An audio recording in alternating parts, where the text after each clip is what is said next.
Now, I mentioned earlier how we ought to look at the things in our life, the things that we would say that we love, and how does our action really show that we really love the things that we talk about. But I want to give you, because basically this sermon, even though it's about biblical love, this has really been a sermon reproving and rebuking. Okay, most of it's been kind of negative, saying, do you really love this? Do you really love that? And I do think we should think about that. Do we really love our spouse or our parents or our kids like we ought to do? Do we love God like we should? Do we love reading the Bible? But you know what? There is an answer to this, okay? Because here's the thing. If you've listened to this sermon and in your mind you're thinking now, everything you've said is true, love implies action and everything, but I just don't feel like I love reading the Bible. I don't feel like I love praying. Well, see, here's the thing though. If that's kind of what you're thinking, you've kind of missed the point of the sermon, because love is not a feeling. Okay? Love is action. I want to look at one last verse, and I'm going to have you turn there to Matthew 6:21. And you can honestly preach a whole sermon on this, but I want to make sure I exhort you. I want to give you the answer to this problem. Let's say you've come up with something you've thought in your head, boy, I don't love this as much as I should. I want to show you a fix in the Bible, okay? The Bible reads in Matthew 6:21, "For where your treasure is, there will your heart be also."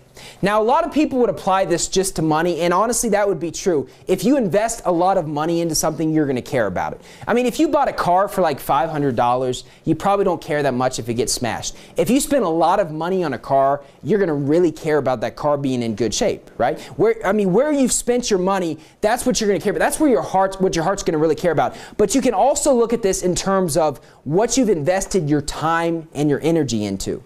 For where your treasure is, there will your heart be also. Now, this can be a good or a bad thing. We've talked about the music that's stuck in our heads, just fellowshipping. And honestly, that's where it can be a bad thing, because we've invested a lot of time into wrong music in the past before we lived for God. And honestly, our heart was so far that direction that it's still partially that direction when we hear those songs and we hear those movies and people make those jokes and everything. We've invested so much of our energy and time and our cares into that our heart is still partially to that direction.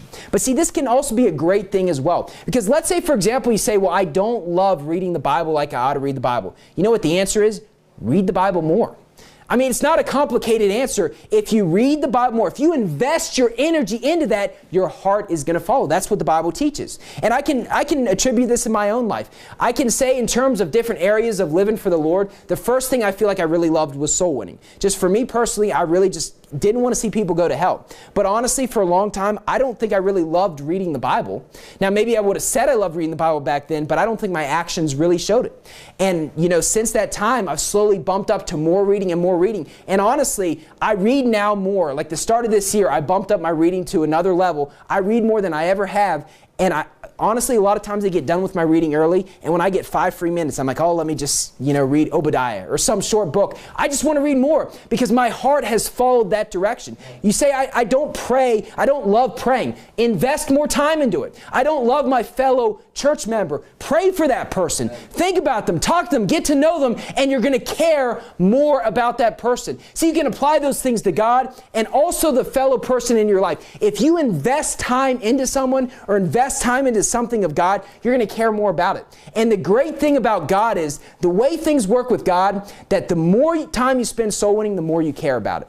See, when you watch movies, they can get old after a while. Even though our heart's down that direction, they can get old. But the more you do the things of God, the more you care about them, the more you love doing them. They get better with time. And so see, that's the answer. The Bible says, for where your treasure is, there will your heart be also. You see, love is not just a feeling.